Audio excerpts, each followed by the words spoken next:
नमस्कार साथियों, ज्ञानदान चैनल में मैं शीशफुल यादव आपका हार्दिक स्वागत करता हूं। संस्कृत व्याकरण पढ़ रहे हैं और संस्कृत व्याकरण में हम पढ़ रहे हैं प्रत्यय। आज हम प्रत्यय पढ़ेंगे ईय, सुन और इष्ठन। तो सबसे पहले समझ लें, ये दोनों ही प्रत्यय केवल और केवल आरपीएससी फर्स्ट ग्रेड के सिलेबस के अकॉर्डिंग है और आरपीएससी फर्स्ट ग्रेड में इनसे संबंधित सवाल पूछे जाते हैं। ये सेकंड ग्रेड में रीट में इनके सवाल नहीं पूछे जाते हैं। 10वीं तक की व्याकरण में भी इनके कोई सवाल नहीं पूछे जाते हैं। तो केवल और केवल आरपीएससी स्कूल व्याख्याता पद के लिए जो छात्र संस्कृत की तैयारी कर रहे हैं उनके लिए बहुत महत्वपूर्ण प्रत्यय आज हम पढ़ने वाले हैं। दूसरी चीज हम समझते हैं कि संस्कृत के प्रत्यय में हिंदी के प्रत्यय में थोड़ा फर्क होता है। हिंदी का प्रत्यय जहाँ पूरा पूरा जुड़ता है वहीं संस्कृत का प्रत्यय पूरा पूरा नहीं जुड़ता, उसका कुछ पार्ट जुड़ता है, कुछ स्पेशल अर्थ में जुड़ता है। जुड़ने के बाद कुछ उसका अलग से शब्द बनता है। जोड़ते समय मूल शब्द में जिसके साथ हम जोड़ रहे हैं, चाहे वो शब्द हो चाहे धातु हो, उसमें कौन कौन से परिवर्तन होते हैं, वो सारी चीजें हम इसमें देखेंगे। तो देखो, सबसे पहले ईय, सुन और इष्ठन, ये दोनों ही जैसा तरप और तमप प्रत्यय पढ़ा था सेम उन दोनों के ये विकल्प हैं। तरप प्रत्यय जब दो की तुलना करते हैं तब प्रयोग किया जाता है और तमप प्रत्यय जब बहुत में से किसी एक का निर्धारण किया जाता है तो वहां तमप प्रत्यय होता है। सेम वही कंडीशन यहां होगी जब ईय, सुन प्रत्यय का प्रयोग कब होता है, जब दो की तुलना की जाती है। अब चाहे दो व्यक्तियों में हो, दो समूहों में, दो स्थानों में हो, दो वस्तुओं में, किसी में भी तुलना हो सकती है। तो दो की तुलना करने में जो तुलनावाचक शब्द होगा उसमें प्रत्यय जुड़ेगा, अर्थात वो जो शब्द होगा वो कोई ना कोई विशेषण या गुणवाचक शब्द निश्चित रूप से होगा। उस गुणवाचक शब्द के अंदर ही ईय, सुन और इष्ठन प्रत्यय का प्रयोग किया जाता है। तो दो की तुलना करेंगे तो ईय, सुन प्रत्यय, और जब समूह में से किसी एक को श्रेष्ठ बताएंगे या निकृष्ट बताएंगे तो वहां पर इष्ठन प्रत्यय का प्रयोग किया जाएगा। सेम तरप और तमप की तरह ही ये काम करते हैं। दो की तुलना में एक को श्रेष्ठ बताने में तो वहां तरप प्रत्यय का प्रयोग किया था, वैसे ही यहाँ ईय, सुन प्रत्यय का प्रयोग करेंगे। वहां तमप का प्रयोग हुआ था, यहाँ इष्ठन का प्रयोग होगा। देखो, सबसे पहले समझते हैं कब होता है। दो की तुलना करने पर गुणवाची शब्दों में ईय, सुन प्रत्यय का प्रयोग करते हैं और बहुत में से एक का निर्धारण करने में इष्ठन प्रत्यय का प्रयोग गुणवाचक शब्द के साथ किया जाता है। दूसरी चीज देखो, ये प्रत्यय पूरा नहीं जुड़ता है, इसका कुछ पार्ट जुड़ेगा। तो कौन सा पार्ट यहाँ जुड़ता है देख लेते हैं हम। ईय, सुन प्रत्यय का ईयस जुड़ेगा और इष्ठन प्रत्यय का इष्ठ जुड़ेगा। ध्यान रहे, ईयस का स हलंत है जबकि इष्ठ में ठ पूरा है, आखिरी का वर्ण पूरा है। दूसरी चीज, जब इनको हम जोड़ेंगे तो आखिरी में जो टी भाग होगा, किसी भी शब्द का टी भाग होगा, वो टी भाग पूरा का पूरा समाप्त हो जाएगा। अर्थात आखिरी में जो स्वर होता है या आखिरी के वर्ण से जस्ट पहले जो स्वर होता है, अचो अंत्यादि टी, इस सूत्र से आखिरी का स्वर, किसी भी शब्द में आखिरी में जो स्वर हो, या तो आखिरी में हो या आखिरी का एक अक्षर छोड़ के उससे पहले होगा, तो वो पूरा भाग टी कहलाता है और उस टी भाग का लोप हो जाएगा और इस प्रत्यय का प्रयोग वहां पर होगा। कुछ एक उदाहरण हम देखते हैं, फिर कुछ एक स्पेशल सूत्र इनके लिए हम देखेंगे। जैसे यहाँ पे पटु शब्द था और पटु शब्द से हम जोड़ेंगे ईय, सुन प्रत्यय, तो इसके तीनों रूप यहाँ हम लिखने वाले हैं। तो जैसे पटु शब्द था, ईय, सुन प्रत्यय जब हम जोड़ेंगे तो ईय, सुन प्रत्यय का ईयस जुड़ता है, मूल रूप बनता है प ट। ट में जब ये टी भाग है ऊ हट जाएगा और ई आ जाएगा तो बना पटी। उसके बाद पटीयस, ये मूल शब्द बनता है पटीयस। लेकिन पुल्लिंग जब इसका बनाएंगे तो पटीयस की जगह क्या हो जाएगा, पटीयान। स्त्रीलिंग में ङीप प्रत्यय करके पटीयसी और नपुंसक लिंग में पटीयः। तो फिर से समझो, पटु शब्द, पटु माने होता है होशियार। अब यहाँ ईय, सुन प्रत्यय लगा, मतलब उससे ज्यादा होशियार। भाई दो की तुलना करेंगे, एक होशियार उससे ज्यादा होशियार, तो ईय, सुन प्रत्यय, और सबसे होशियार तो फिर इष्ठन प्रत्यय का प्रयोग होगा। सॉरी, इसमें मात्रा नहीं है, इष्ठन में छोटा ही। तो यहाँ हम क्या कर रहे हैं, दो की तुलना कर रहे हैं। दो की तुलना करें तो पुल्लिंग का शब्द है तो पटीयान, स्त्रीलिंग है तो पटीयसी, नपुंसक लिंग है तो पटीयः। दूसरा, ये उसके लिए प्रयुक्त होगा जिसको हम बता रहे हैं, गुणवाचक, जिसका हम निर्धारण कर रहे हैं। जैसे मोहन श्याम से पटीयान है, पटीयान का मतलब होशियार है, तो यहाँ मोहन पुल्लिंग है इसलिए वहां पुल्लिंग का रूप आएगा। अगर स्त्रीलिंग होता तो स्त्रीलिंग का रूप यहाँ पर प्रयुक्त हो जाता।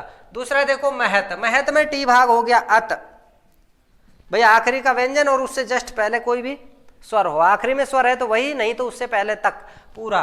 तो अत हट गया, है बचा, मही हो जाएगा, मही यस, और मही यस से पुल्लिंग में महीयान, महीयसी, महीय। ऐसे ही अणु से अणियान, अणियसी, अणीय। तनु से तनियान, तनीयसी, तनीय। गुरु से गरियान, गुरु से अब देखो यह गर हो जाता है, आखिरी का तो होगा ही, लेकिन ये जो ऊ है ये भी हट जाएगा और रूप बनेगा गरियान, गरियसी, गरीय। ऐसे प्रे से, प्रे का मतलब होता है इच्छित, जिसको हम बहुत ज्यादा चाहते हैं, प्रिय, तो यहाँ प्रेयान, प्रेयसी, प्रेय।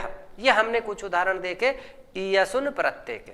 और आगे देखते हैं, एक सूत्र हमारे पास है प्रशस्यस्य सह, कि जब प्रशस्य शब्द आएगा, प्रशंसा करने से संबंधित जब शब्द आता है तो प्रशस्य का स्थान पर श्रेय हो जाएगा।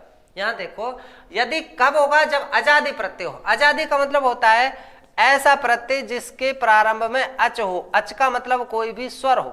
अब यहां जो हमारा ये सुन और इष्ठन जो प्रत्यय है, ये दोनों ही स्वर से चालू होने वाले प्रत्यय हैं। तो जो प्रत्यय स्वर से चालू होगा उसको हम अजादि प्रत्यय कहते हैं। और अजादि प्रत्यय यदि हो तो प्रशस्य शब्द का प्रशस्य शब्द के स्थान पर श्रेय आदेश हो जाएगा। आदेश होता है शत्रुवत आदेश, जब एक पद को हटा करके उसकी जगह दूसरा पद आ जाए, एक वर्ण को हटा के दूसरा वर्ण आ जाए, वो आदेश होता है। तो यहाँ प्रशस्य पूरा पद को हटा करके इसकी जगह एक नया पद आएगा श्रेय, यानी पूरा शब्द ही यहाँ हट जाएगा और उसकी जगह नया शब्द आ जाएगा श्रेय। और फिर श्रेय में ही हमको ईयसुन प्रत्यय या इष्ठन प्रत्यय जोड़ना है। तो यहाँ देखो, श्रेय की जगह पे प्रशस्य शब्द था, ईयसुन जोड़ा, तो यहाँ प्रशस्य की जगह हो गया श्रेय। ईयसुन का देखो, श्रेय का ए और ईयसुन का ई मिल करके श्रेय बन गया, श्रेय, और ये रूप बना श्रेयान, श्रेयसी, श्रेय। ऐसे ही प्रशस्य शब्द में इष्ठन जोड़ा तो प्रशस्य की जगह श्रेय हो गया और यहाँ बना श्रेष्ठ, श्रेष्ठा, श्रेष्ठम। उसके बाद दूसरा सूत्र हमारे पास, ये समझ में आ गया होगा कि प्रशस्य शब्द जब आएगा तो प्रशस्य की जगह पर श्रेय हो जाएगा।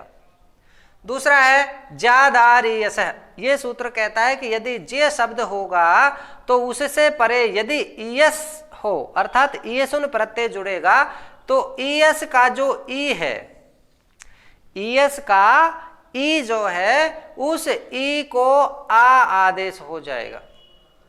क्या हो जाएगा? आ हो जाएगा। मतलब इस ई की जगह आ हो जाएगा, तो जा ई। अब यहां ई खत्म, भाई जे तो जे था, यहां पे आ हुआ, ई की जगह तो जा हो गया, और यहां पुल्लिंग में बना जायान, जायसी, जाय।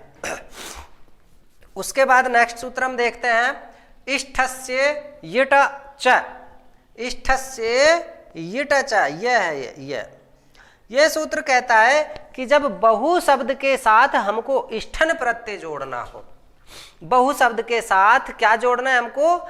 इष्ठन प्रत्यय जोड़ना है। तो इष्ठन प्रत्यय जोड़ते समय जो इष्ठन का ई है, जो इष्ठन का ई है, उसकी जगह यिट हो जाएगा। क्या हो जाएगा? यिट हो जाएगा। और यिट में आपको पता है जो ट है वो अंतिम है, तो हलंत्यम और तस्य लोप से इस ट का हो जाएगा लोप। तो लोप हो जाएगा तो बचेगा क्या? ये बचेगा, ये क्या बचेगा? ये बचेगा। और दूसरा काम क्या होगा? इस बहु के स्थान पर भू हो जाएगा, बहु के स्थान पर भू हो जाएगा। तो बहु के स्थान पे भू हो जाएगा, ई के स्थान पे ई हो जाएगा, बाकी पूरा सेम इसको हम जोड़ देंगे। तो देखो यहाँ बहु प्लस इष्ठन, तो बहु की जगह हुआ भू, ई की जगह हुआ ई, इष्ठन का इष्ठ, और यहाँ पे विसर्ग पुल्लिंग में भूयिष्ठा, भूयिष्ठम। ऐसे ही नेक्स्ट हम कुछ एक और उदाहरण देख लेते हैं इष्ठन प्रत्यय से संबंधित। जैसे लघु प्लस इष्ठन, तो यहाँ उपधा का हो जाएगा लोप, और यहाँ इष्ठन सीधा जब जुड़ेगा तो रूप बनेगा लघिष्ठ। लघु प्लस इष्ठन, लघिष्ठ, लघिष्ठा, लघिष्ठम। गुरु प्लस इष्ठन गरिष्ठ गरिष्ठा गरिष्ठम, पटु प्लस इष्ठन पटिष्ठ पटिष्ठा पटिष्ठम। और इसके कुछ एक सूत्र हैं, कुछ उदाहरण और देख लेते हैं हम। आ जाओ देखो, जैसे स्थ में यस प्रत्यय जब हम जोड़ेंगे तो सीधा सीधा स्थेयान स्थेयसी, और यदि स्थ में हम स्थ में होता है ठहरना, इष्ठन प्रत्यय यदि जोड़ेंगे तो स्थेष्ठ स्थेष्ठा। वैसे ही बही में ईयस जोड़ेंगे तो बहियान बहियसी, और इष्ठन जोड़ेंगे तो बहिष्ठ बहिष्ठा। ऐसे गुरु में इष्ठन जोड़ेंगे तो गरिष्ठ गरिष्ठा। गुरु में ईयसुन प्रत्यय हमने पहले जोड़ लिया था, गरियान गरियसी गरिय। ऐसे वर में ईयस जोड़ेंगे तो वरियान, यहाँ मैंने यसिन लिखा है, यशुन प्रत्यय ये वरियान वरियसी वरीय। ऐसे वर में हमने इष्ठन जोड़ा तो वरिष्ठ वरिष्ठा वरिष्ठम। अब एक सूत्र आता है हमारे पास, तुरिष्ठे में यह सु। यह सूत्र क्या कहता है कि यदि इष्ठन इमनिच या ईयसुन इनमें से कोई सा भी प्रत्यय परे हो तो जो शब्द में अंतिम त्रि है उस त्रि का लोप हो जाएगा। देखो जैसे कर्तरी शब्द में यहाँ ये सुन जोड़ेंगे तो अंत में त्रि है, तो इस त्रि का हो जाएगा लोप, और यहाँ बनेगा कर्तरी। लोप हो गया तो हमारे पास बचा कर, रे अलंत का बच गया, और ये रूप बन गया करियान। ये सुन जोड़ा तो करियान, और इष्ठन जोड़ेंगे तो करिष्ठ। और देख लेते हैं अगला हमारे पास सूत्र है रा ऋतो हलादेर लघु। ये सूत्र कहता है कि यदि ये सुन या इष्ठन प्रत्यय परे हो तो री का रे तथा टी का लोप हो जाएगा। यानी ऐसा शब्द जिसमें आखिरी में री हो तो उस री का रे बन जाएगा, री की जगह क्या हो जाएगा, रे हो जाएगा, और टी जो भाग है उसका हो जाएगा लोप, यानी उस शब्द का जो आखिरी में है उसका हो जाएगा लोप। तो जैसे देखो मृदु, तो यहाँ मृदु में पहले वर्ण में, सॉरी क्षमा करना, पहले वर्ण में जब री हो, अंतिम में नहीं, अंतिम में होगी तब तो ये त्रि खत्म हो जाता है। और यहाँ देखो जब री होगा, पहले वर्ण में री है तो उस री की जगह पे हो जाएगा रे, तो मृ की जगह पे मैं तो रहेगा, री की जगह रे तो मृ हो गया मृ।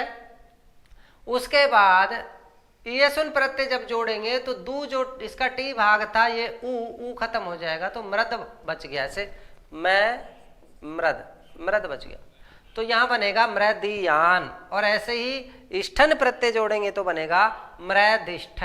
फिर से समझो, जब किसी शब्द में पहला वर्ण हो और उसमें री की मात्रा हो या री लगा हो, उस री की जगह रे हो जाएगा और उस शब्द के टी भाग का हो जाएगा लोप। तो यहाँ मृदु में मृ का री खत्म होकर के रे हो गया, दू ऊ जो यहाँ टी भाग है उसका हो जाएगा लोप।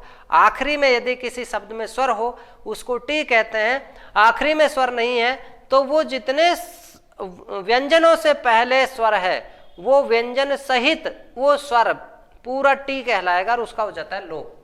तो यहाँ मृद बन गया, और मृद से ईयस किया तो मृदियान, और मृद से इष्ठन किया तो मृदिष्ठ, ऐसे मृदिष्ठ। ऐसे ही भृश से भ्रशियान, री का हो गया र, भ्री की हो गया भ्र, तो यहाँ भ्रशियान। ऐसे ही भ्रशिष्ठ, कृष से कृषियान क्रशिष्ठ, कृषियान क्रशिष्ठ।